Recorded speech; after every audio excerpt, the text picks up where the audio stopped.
Hello everyone, welcome to my YouTube channel Profoundly Physicist. I'm Shweta.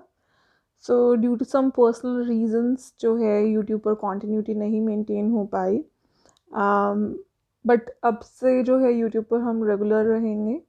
Thank you all for your cooperation and patience. So हम शुरू करते हैं अभी जो last paper हुआ था मास्टर कैडर का which is of 2022. तो उस पेपर की डिस्कशन अभी तक चैनल पर नहीं हुई थी. सो आई हैव डिसाइडेड कि इसको ना हम जो यूनिट वाइज है वैसे एमसीक्यूज डिस्कस करेंगे सो दैट आपको आइडिया भी हो जाए दैट एक पर्टिकुलर यूनिट में किस तरीके के क्वेश्चंस आते हैं और उनकी कितनी वेटेज रही है. ऑल्दो मैं वेटेज पे इतना फोकस नहीं करती बिकॉज वेटेज जो है यूनिट्स की that is always changing.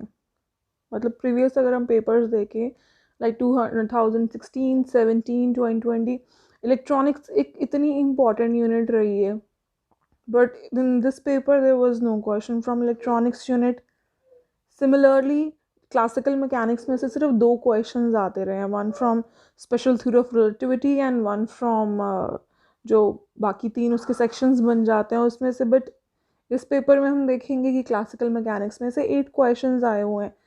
So I suggest you all that आप सारा का सारा सिलेबस कवर करें, ठीक है.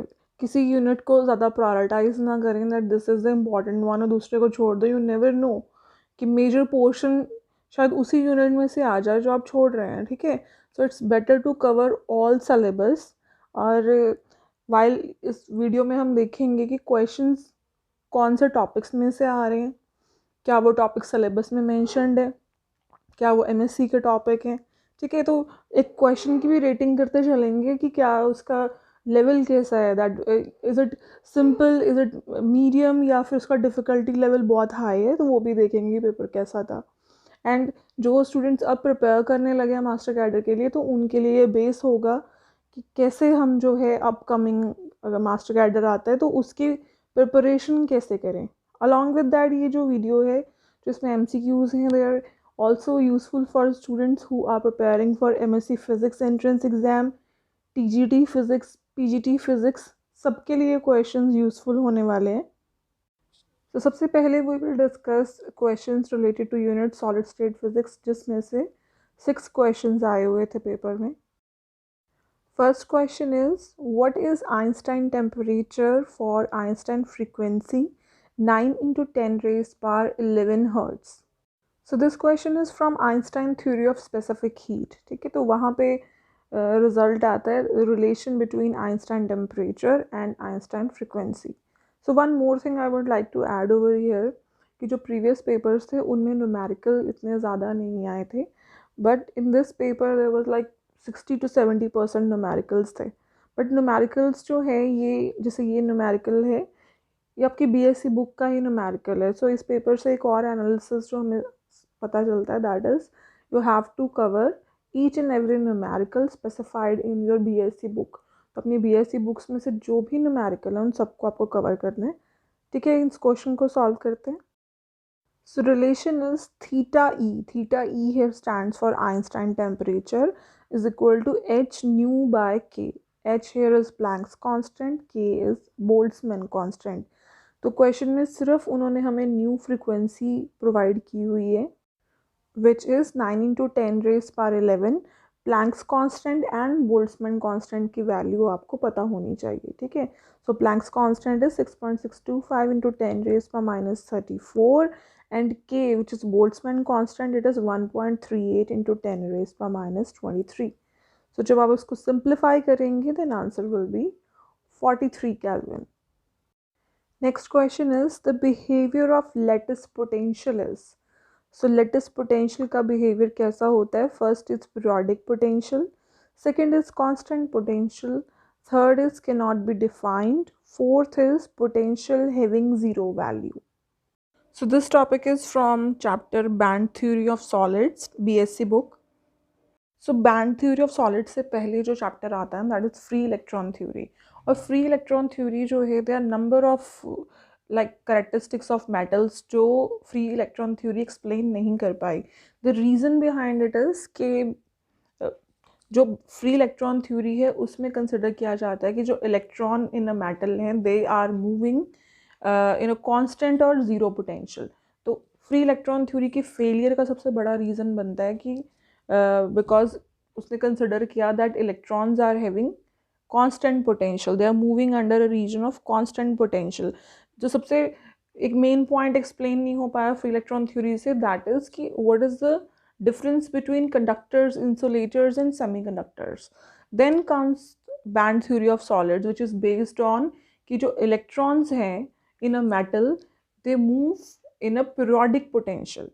Periodic potential because जो crystal है आपने देखा ही है, जो crystal है उसमें जो atoms होते हैं उनकी arrangement जो है that is in a periodic manner, एक proper जो है periodicity of crystal होती है. So that's why जो इलेक्ट्रॉन है वो भी इन अ पीरियोडिक पोटेंशियल ही मूव करता है. When we picturise this periodic potential तो आप देखोगे it is in the form of a potential well.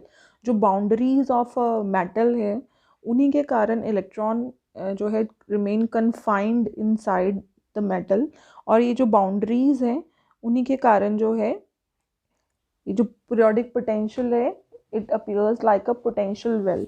और इलेक्ट्रॉन जो है वो इसी वेल के अंदर कन्फाइंड रहता है अनलेस अनटिल उसको कोई एक्सटर्नल एनर्जी नहीं मिलती सो दैट वो उससे मूव कर सके.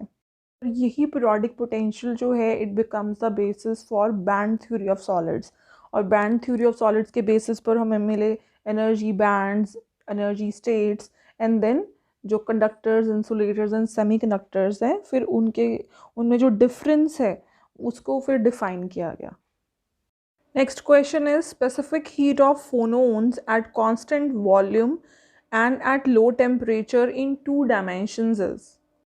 So this question is from lattice vibration chapter. लेकिन इसमें एक बात है, सिलेबस में एक तो लेटिस वाइब्रेशन चैप्टर का नाम नहीं लिखा हुआ, टॉपिक्स मेंशन किए हैं उन्होंने, उसमें स्पेसिफिक हीट टॉपिक मेंशन किया हुआ है, ठीक है, लेकिन स्पेसिफिक हीट ऑफ फोनोन्स का कॉन्सेप्ट नहीं है उसमें ऐड किया. और जो आपकी बीएससी बुक है वहाँ पर स्पेसिफिक हीट ऑफ फोनोन्स के रिलेटेड रिलेशन नहीं है. तो इस क्वेश्चन को हम मार्क कर सकते हैं कि हाँ this is from MSc and it is not present in BSc book. ठीक है, इसको देखते हैं इसका आंसर क्या आएगा. सो जैसे हमने थ्योरी में रिलेशन ड्राइव किए, हमने देखा डुलोंग-पेटिट लॉ के बेसिस पर स्पेसिफिक हीट का relation, then Einstein theory of specific heat, Debye theory of specific heat, और उनमें हमने देखा specific heat at low temperature, high temperature. तो वो रिलेशन सॉल्व हम करते हैं एंड देन उनके बेसिस पर रिजल्ट आता है. तो सेम हियर ये रिलेशंस हैं, ठीक है, इन रिलेशंस के बेसिस पर रिजल्ट है. सो मैंने तीनों डायमेंशंस के लिए डिस्कस किया है. First is for one dimensional phonons. So one dimensional phonon के लिए जो स्पेसिफिक हीट है it is equal to π²/3 Nk T upon theta d. Theta d here stands for Debye temperature. So one dimensional phonon के लिए अगर हम देखें जो स्पेसिफिक हीट है या हीट कैपेसिटी है it is proportional to absolute temperature T. Then comes to dimensional phonons. Two dimensional phonon जो हैं उनमें स्पेसिफिक हीट जो है that is equal to 28.8 Nk T upon theta D का होल स्क्वायर. अगर हम एब्सोल्यूट टेम्परेचर के विद रिस्पेक्ट टू देखें देन सी वी जो है it is proportional to T square. So one dimensional में जो स्पेसिफिक हीट है it is proportional to T, two dimensional में it is proportional to T square, और आगे हम देखेंगे थ्री डायमेंशनल में it is proportional to T cube. Means ठीक है, आपको रिलेशन की देखने की इतनी ज़रूरत नहीं है, जस्ट रिजल्ट याद रखना कि जिस ऑर्डर का डायमेंशन है उस उतने ही ऑर्डर के एब्सोल्यूट टेम्परेचर के प्रोपोर्शनल है specific heat. For one dimension it is proportional to T, for two dimension it is proportional to T square, for three dimension it is proportional to T cube. Next question is, in a crystalline solid the energy band structure EK relation for an electron of mass m is given by E is equal to h cut square k 2k minus 3 upon 2m. The effective mass of the electron in the crystal is. जो effective मास का concept है that is present in band theory of solids chapter, ठीक है। तो इसको detail में अगर आपको स्टडी करना है तो अपनी बुक का जो बैंड थ्योरी ऑफ सॉलिड वाला चैप्टर है वहाँ से पढ़ सकते हैं ऐसे। तो बेसिकली जो इफेक्टिव मास ऑफ इलेक्ट्रॉन होता है that is different from its regular mass या फिर फ्री मास जिसकी हम बात कर रहे हैं। बिकॉज जो इफेक्टिव मास है ये हम कैलकुलेट करते हैं when an electron is inside the crystal, it is moving inside the crystal. तो जब वो इनसाइड द क्रिस्टल मूव कर रहा है then it is under the effect of periodic potential. और जब हम एक एक्सटर्नल इलेक्ट्रिक फील्ड लगा देते हैं उस टाइम जो हमें जब इलेक्ट्रॉन एक्सेलरेट होता है जो हमें मास ऑब्टेन होता है दैट इज़ इफेक्टिव मास। और उसका फार्मूला अलग होता है, अब हम फार्मूला देखेंगे, ठीक है। इफेक्टिव मास ऑफ इलेक्ट्रॉन क्या है? When an electron in a periodic potential is accelerated by an electric field और magnetic field then the mass of the electron is called effective mass. और इसको हम m स्टार से indicate करते हैं।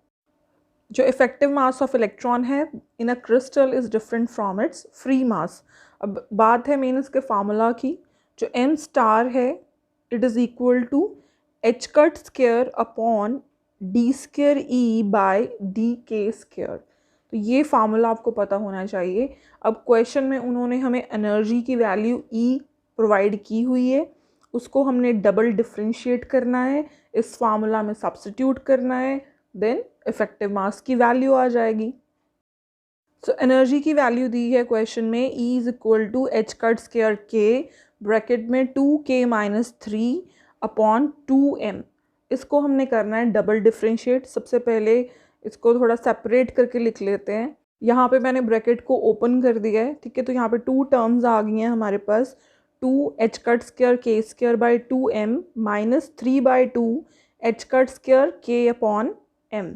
अब हम पहले इसको सिंगल डिफ्रेंशिएट करेंगे, डी ई अपॉन डी के। विद रिस्पेक्ट टू के डिफ्रेंशिएट कर रहे हैं तो क्या आ जाएगा 2k, ठीक है। सो 2 से 2 कैंसिल हो गया, यहाँ पे रह गया 2h cut square k upon m। Similarly second term में अगर हम देखें तो k की एक ही टर्म है, डिफ्रेंशिएट करने पर वहाँ पे 1 आ जाएगा। सो सिंगल डिफ्रेंशिएशन हमारे पास रेडी हो गई है। Now we will differentiate it again. So double differentiation करने पर सिर्फ फर्स्ट टर्म सर्वाइव करेगी, सेकेंड टर्म 0 हो जाएगी। So D square E upon D K square is equal to 2h cut square by m। अब ये double differentiation of energy with respect to K हमारे पास ready है। अब इसको हम क्या करेंगे, इफेक्टिव मास के फार्मूला में सब्स्टिट्यूट कर देंगे। So m star is equal to h cut square upon 2h cut square by m। तो h कट स्क्वायर से h कट स्क्वायर कैंसिल हो गया। इफेक्टिव मास जो है that is equal to m/2।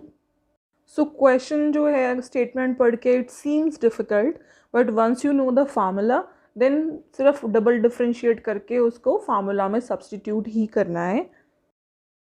Next question is, monochromatic X-rays of wavelength 1 angstrom are incident on a simple cubic crystal.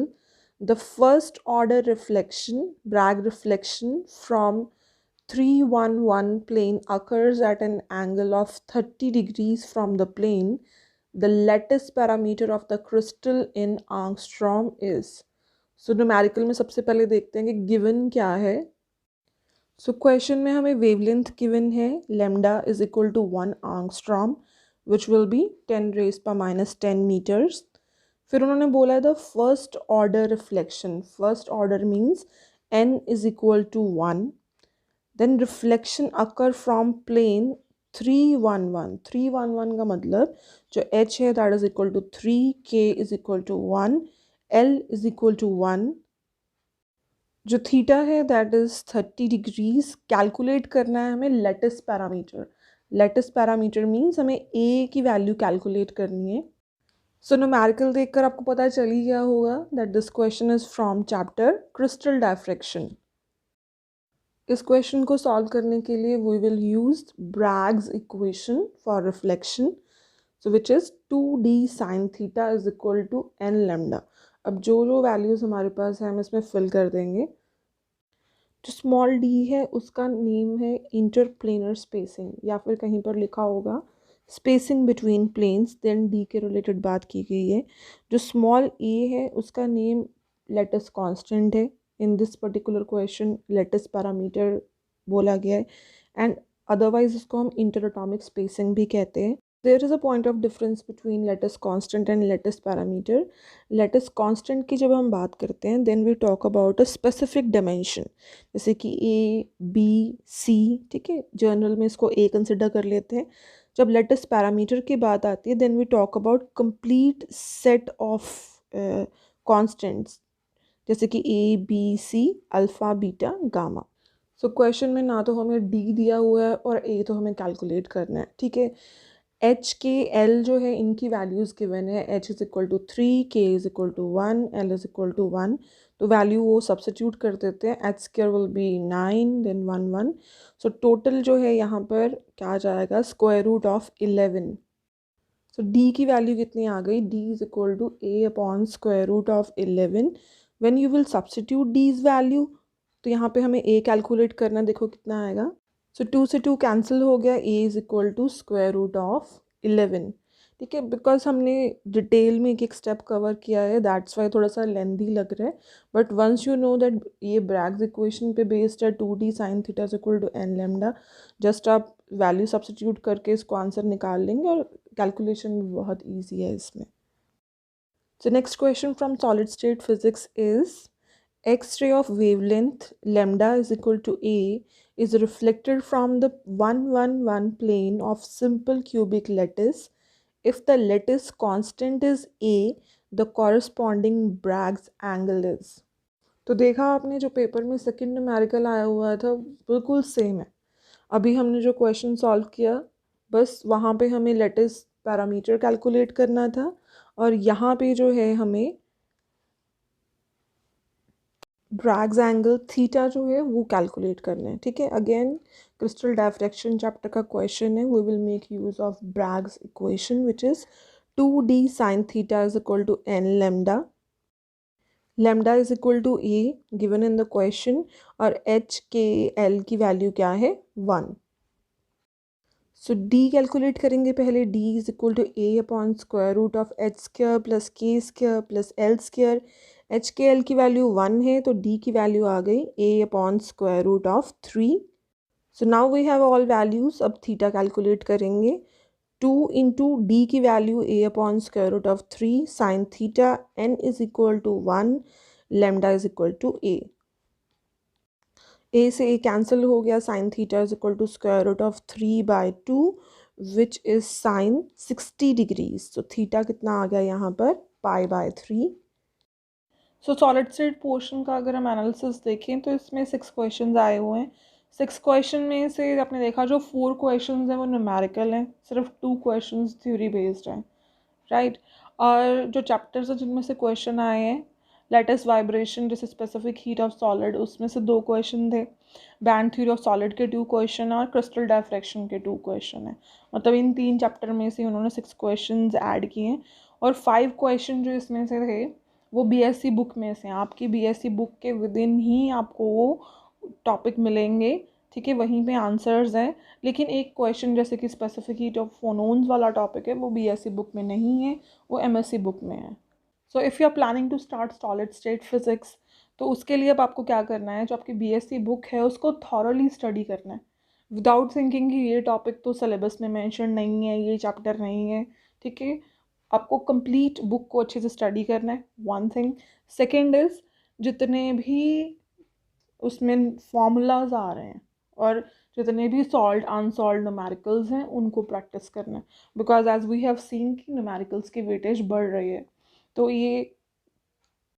इस तरीके से जो है आपको स्टडी करनी है. लास्ट आप सबके लिए क्वेश्चन है प्रैक्टिस के लिए, ठीक है. इस क्वेश्चन को आप सॉल्व कीजिए और इसका आंसर जो है मुझे कमेंट करके बताइए. सो PDF of this video will be available on my Telegram channel profoundly physicist, तो आप उसको भी फॉलो कर लीजिए. सॉलिड स्टेट फिजिक्स के और प्रीवियस ईयर पेपर क्वेश्चन करने के लिए आप डिस्क्रिप्शन चेक कर लेना, वहाँ पे मैं लिंक कर दूँगी. जो बाकी प्रीवियस ईयर पेपर्स हैं जैसे 2016, 2017, 2020 का पेपर है उनके क्वेश्चंस की प्लेलिस्ट आपको डिस्क्रिप्शन में मिल जाएगी. अगर आप सॉलिड स्टेट फिजिक्स की थ्योरी स्टडी करना चाहते हैं देन थ्योरी की प्लेलिस्ट भी आपको डिस्क्रिप्शन में मिल जाएगी. Okay then, thank you for watching.